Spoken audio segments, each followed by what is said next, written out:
Okay, friends, here's our happy spot. We're in Veta Colorado, little town Coachella, with aspen trees and Christmas trees, babbling brook.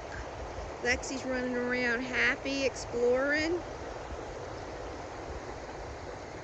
And Mark's standing by to give us some tips. Okay, so we finally made it to Colorado, about a 6-hour drive from Amarillo. Had some, believe it or not, these interstates have gotten a lot worse. But anyway, we had some rough roads, real rough interstate, basically speed bumps all over the place. But anyway, we set up at the campground. The guys that owned us from California. But what we're finding in Colorado is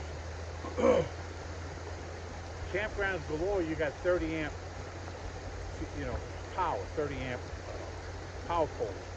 But very few have 50. And the reason why is I don't think there's a whole lot of air conditioning thought goes on in Colorado, but it does get hot, especially with the months coming up. So what we're having to do is we run the 30 amp, which is all he gives us, and that will feed our master bedroom, AC, ceiling fan in the den, and the refrigerator. Now, if you want to run the microwave, you got to go turn the AC off. But you can't run both ACs unless you got 50 amps. So there's, some things you got to kind of play around with for everything to work. But, not the end of the world. But we're getting ready to move to another campsite 2 days from now in Veta Colorado, and they only had 30 amps. Well, Debbie really worked hard at doing it, but she was able to talk that campground into giving us a full refund, and she found another campground that does have 50 amps for a 14-day stay.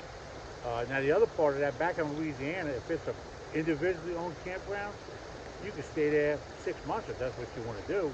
But in Colorado, even though it's individually owned, they just limit it at 2 weeks. And I think the reason why is people can live here, right, and just keep on living, and it runs them about $500-600 a month or whatever it is. But they just don't want that to happen. I can understand that. So anyway, yesterday we got everything set up.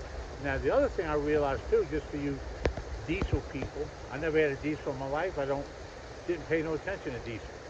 But all the while driving from Louisiana to here, you look at truck stops, T&A, Love's,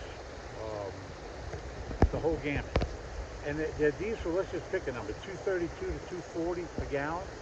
You pull into a regular mom and pop, or it doesn't matter, Conoco, Walmart, $2.09. We paid $2.09 at a Walmart in Dalhart, Texas. We paid $2.09 up here in Veta, not even in Veta, outside of Veta, in a nothing little piece of real estate. You would have thought would have been like really expensive diesel, $2.09. So truck stops are not user friendly for diesel costs. I think the big trucks are just forced; they got to use them, but they don't treat them right. So don't ever get diesel at truck stops. You're spending way too much money. That being said, they got nice bathrooms, they got restaurants, whatever. But it's just, they shouldn't be able to charge us the money. So anyway, got all set up last night, and I go around the back of my camper, and I'm like, what the heck? My leather cover over my spare tire is completely gone. And I said, wow, how did that come off? And then I looked at my tire, and I said, it looks like it's cockeyed. Sure enough, I went, man, it's shaky. So the roads are so bad, beat it up, and I never heard of such a thing. It took that plate, there's a steel plate that goes over the big hub hole of the spare tire with a bolt coming through. That plate, solid steel, was bent almost in a U shape. It took me everything I had, but there again, I'm glad I had my framing hammer, to beat that thing straight on cement, just pounding and pounding and pounding.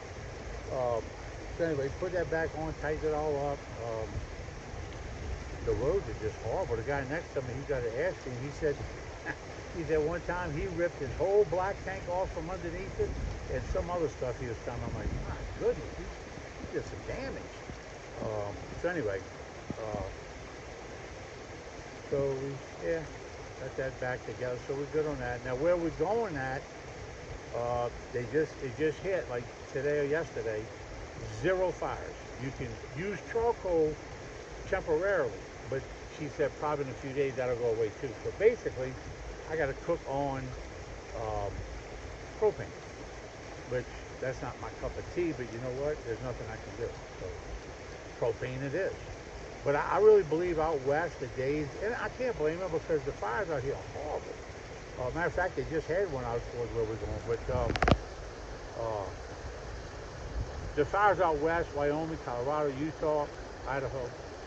If you come out this way, just make sure you realize there's 0 fire. You can make 0 fires. So if you want to sit around at night by a fire, it ain't happening. And you got to cook off the food. So, all right, so we got some good scenery here. We're back off of a forest road. And we're getting ready to go do some more traveling.